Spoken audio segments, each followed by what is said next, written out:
Olá, hoje nós vamos falar rapidamente sobre conversão de tipos, que no inglês a gente chama de cast. O casting de conversão é a conversão de um tipo de dados em outro. Isso vai aparecer bastante em situações onde você lida com variáveis numéricas, por exemplo. E aí eu preparei um programinha aqui para a gente ver algumas coisas interessantes. Vamos lá. E depois eu vou acrescentar mais exemplos. Olha só, eu criei uma variável inteira aqui, eu dei os nomes para as variáveis, lembrando o tipo delas para facilitar. Então, olha só, x é inteiro, né? E recebeu o número 65. E aqui eu vou dar um printf nele com %c. O %c espera um char, mas o parâmetro que eu passei é uma variável inteira. Aqui é feita uma conversão, ou cast, implícita, né, do inteiro para uma variável char de 1 byte. Esse %c espera uma variável char de 1 byte. E esse int vai ser convertido numa variável de 1 byte. Como ele tem um número pequenininho aqui, não vai dar problema nenhum, vai funcionar. Vou já colocar para rodar.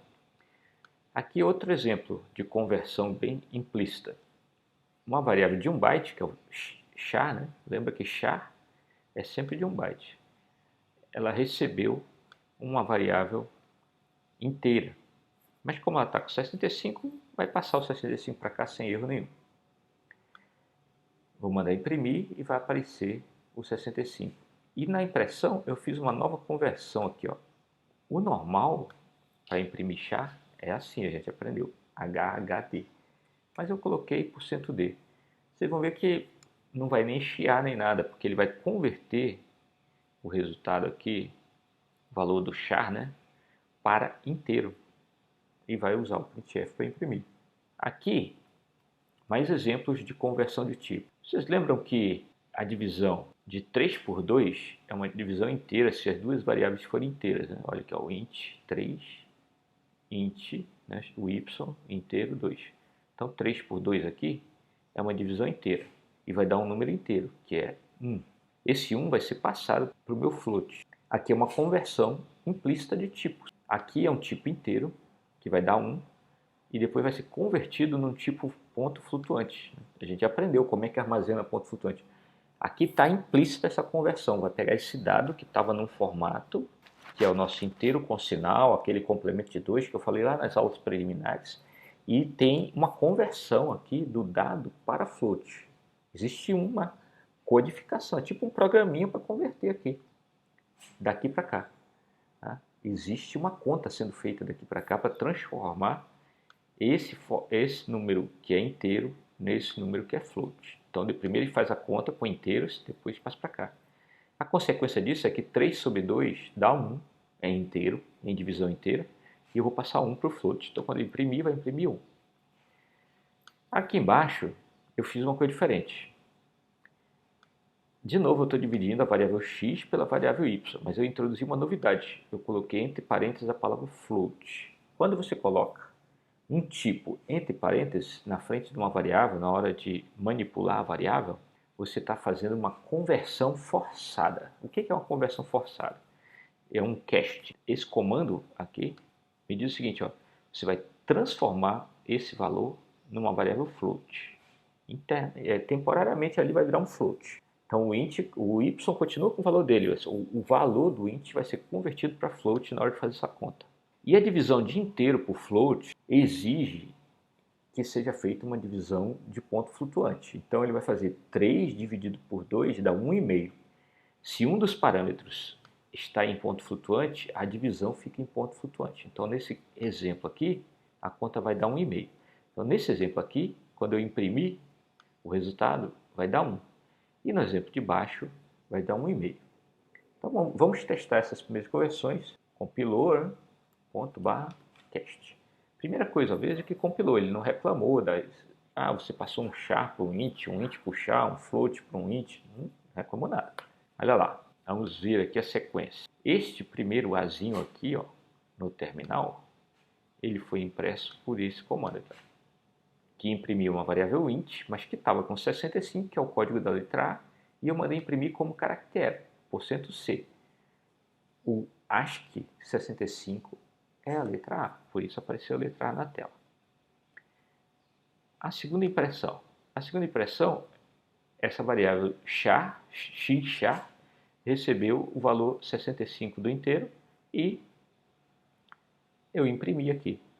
Aí funcionou, apareceu o número 65. Notem que ele nem chiou na hora que eu compilei, ó, porque eu deveria ter colocado HHD. A gente, quando vai imprimir uma variável char, se a gente lembrar, a gente vai pôr HHD, mas muitos programadores se acostumam, como já tem uma conversão, coloca lá o %D. Eu recomendo que vocês coloquem o HHD, que vai funcionar, né? E vai estar mais correto. Agora, esse 1.00, da onde veio? Esse é o terceiro printf aqui, ó. Esse printf aqui está imprimindo 1.00, que é o resultado de 3 dividido por 2 em divisão inteira. Divisão inteira, 3 dividido por 2, ele fica só com a parte inteira que deu 1. Agora, esse 1,5 também é o resultado de x dividido por y. Aqui, ó. Só que eu fiz uma conversão forçada do y para float antes da conta ser feita. Então ele pegou o valor do y, converteu para um float, para uma variável temporária float lá, e aí isso me gerou um número em ponto flutuante. E quando eu divido um inteiro por um número em ponto flutuante, a divisão toda é feita em ponto flutuante. E aí vai 1,5 para a variável x. Então no de cima foi 1 para a variável x, aqui foi 1,5. Então quando eu imprimo aqui, ó, esse printf está aqui. Deu 1,5 printf do x float aqui. Agora eu vou voltar para mostrar mais conversões para vocês, para a gente brincar um pouco mais com isso. Mas a gente aprendeu uma coisa importante. Existe um negócio chamado cast, que força conversões na linguagem C. No caso aqui, ele converteu o valor da variável int para float para poder fazer a conta. Para que lado? Isso é um cast. O que é o cast? É um comando assim, ó, int, estou convertendo para int. O char x, estou convertendo para char. E assim vai. Olha só agora outra curiosidade aqui. Eu tenho uma variável x char que está negativa. E eu passei o valor dela para uma variável unsigned char. Olha só, o unsigned char não aceita -1. O que a linguagem C faz aqui? Ela faz um mapeamento direto, na verdade. Aqui ela transfere o byte de um para o outro. E o que acontece? A gente aprendeu que -1 numa variável com sinal, em complemento de 2, vira 255 se ela for char. O -1 é o maior inteiro possível. Então, na hora de imprimir aqui o nosso x unsigned char, ao invés de ter -1, ele não pode ter -1, ele vai ter 255. Se eu forçar a barra para ele ser impresso como um número inteiro, olha só, isso aqui, bem curioso. O meu unsigned char recebeu o -1, e aí, na hora de imprimir, o printf imprimiu 255, a primeira vez aqui, ó. Imprimiu uma variável unsigned char, que recebeu o -1 do char. O que foi feito aqui? Aqui o char, esse char, quando está com -1, fica com 255. Ele só fez copiar o 255 para cá. Por isso, a linguagem C pode ser classificada como uma linguagem fracamente tipada, nesse caso aqui. Porque assim, o certo, para evitar que o programador se atrapalhe, seria ele não deixar fazer isso. Porque, olha, a variável unsigned char não pode receber números negativos. Então, ele ia ter que dar incompatível isso aí. Só que, na linguagem C, ele simplesmente pega, tá bom, vou copiar o conteúdo. Depois o programador deve estar sabendo aí o que ele vai fazer com isso. Então, é importante vocês saibam isso. Então, se eu colocar -1 num char e depois passar para o unsigned char e mandar imprimir como unsigned char, vai aparecer 255. Por outro lado, se eu mandar imprimir esse mesmo unsigned char dizendo que ele é inteiro para o printf, vai ter a conversão contrária. Ele vai pegar o 255 e vai transformar em -1 e vai aparecer -1. Vejam que tem diferença desse -1 para isso aqui. Quer ver? Vou pegar agora um inteiro, o meu xint, e vou fazer ele igual a 10 mais x char. E vou fazer o yint igual a 10 mais o meu x unsigned char. Agora eu vou fazer o printf. Vamos ver o que vai acontecer. Olha lá. O x char é menos 1. O x unsigned char recebeu o x char. Então, você pensaria se eles são iguais, mas eles não são iguais. Esse aqui é menos 1 e esse aqui ficou com 255, né? Aí, olha só, o xint recebeu 10 mais o x char. 10 mais menos 1 dá 9, e por isso ele imprimiu 9 aqui, ó. Foi o primeiro printf. 9 é o xint. Então, esse resultado é dessa conta aqui, ó. Deu 9. Agora, se você pegar o yint, ele recebeu 10 mais o x unsigned char. O x unsigned char, na verdade, é 255. Apesar de ele ter recebido o valor aqui do x char, que é menos 1, virou 255 na conversão. Então aqui virou um bug, né? Porque ó, eu peguei 10 mais o x unsigned char e deu 265, 265. E se eu pegar o 10 mais o x char, dá 9. E antes disso eu tinha dito que eu queria que o x unsigned char recebesse o x char. Então esse recebe aqui não fez os dois valores ficarem idênticos. Em bits eles estão idênticos, mas essa variável recebeu na verdade 255, enquanto que essa aqui tem menos 1. Em qualquer conta que você for fazer, esses valores vão ser levados em consideração. Por isso, se eu somar 10 a essa variável, dá 9. E se eu somar 10 a essa outra, dá 265. Então, é importante que vocês entendam isso para evitar que vocês acabem se atrapalhando em alguma coisa no programa com os tipos de variáveis. Bom, o que mais que eu posso mostrar aqui para vocês?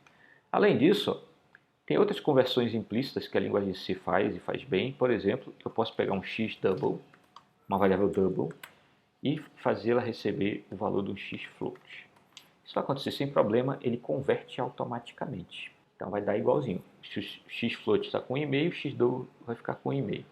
Então de double para float, de float para double funciona, só muda que o double ele aceita números maiores. Se você tiver um número muito grande no double e ele não couber no float, aí vai dar erro. E se tiver muitas casas decimais importantes para você no double e elas não são comportadas no float, você vai perder precisão. Mas ele, na medida do possível, ele converte de um tipo para o outro. Então, de double para float, de float para double, não tem problema. Ele aceita a conversão.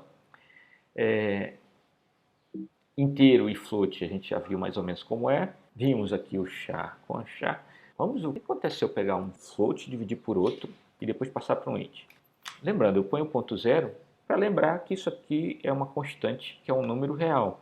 Se não puser, não tem problema, ele vai compilar, vai funcionar, mas fica mais adequado você ressaltar, isso aqui é um número real. Então quando eu ponho o ponto, ele entende isso. Aí, vamos ver o que acontece. %d barra n, quanto será que vai ter lá? Então, já conferi. Aqui, ó, deu 1. Então notem que não houve problema, ele fez a conta em ponto flutuante, deu 1,5. Aí ele converteu 1,5 em ponto flutuante para uma variável inteira, e isso teve um efeito que foi eliminar as casas depois da vírgula. Então ele eliminou as casas depois da vírgula. Isso aqui é como se eu tivesse feito o seguinte, ó, faça a conta, só que eu não preciso pôr isso, tá? E depois da conta feita, converta para inteiro. É como se eu tivesse feito isso. Se eu fizer assim, ele vai entender do mesmo jeito. Só que eu não, nesse caso aqui, eu não preciso dizer, ó, faça a conta e converta para inteiro. O que acontece se eu fizer isso aqui? Olha só, faça a conta, converta para float. Ele vai fazer a conta e vai converter para float. Só que quando eu ponho essa atribuição aqui para uma variável inteira, ele vai converter de novo para inteiro. Então, não adianta muito, né? As contas de divisão, via de regra, são convertidas para double. Tá? Na verdade, dentro dos processadores, dependendo do processador, ele usa um tipo até que a gente nem tem na linguagem aqui, né? Por exemplo, alguns processadores da Intel, eles têm um formato de ponto flutuante para fazer contas interno que tem 80 bits ao invés de apenas 32 ou 64 bits. Por quê? Porque com esse formato interno de 80 bits, quando ele vai fazer conta, ele erra menos as contas, ele tem mais precisão lá, porque tem mais bits, ele consegue representar números de pontos flutuantes mais precisos e números maiores também. E aí, com isso, o processador consegue realizar operações de ponto flutuante com mais precisão. Isso acontece em alguns processadores da Intel, provavelmente em outros processadores por aí. Bom, introduzir vocês ao mundo das conversões de tipo. Podem ter outras conversões que eu tenho esquecido, mas aqui na universidade a gente deixa vocês aprenderem as coisas também por conta própria. Então, se qualquer dia você tiver qualquer dúvida sobre conversão de tipo, procura na internet. Por exemplo, convertendo float para int em C, ou conversão de tipos em C. Como funciona a conversão de tipos? E, se possível, traduza para inglês, sua consulta melhor ainda. Vai ficar... Você sempre vai achar material. Então, compre bons livros de linguagem C, onde vai ter manuais com instruções para todo quanto é situação de conversão de tipos. Por hoje é só.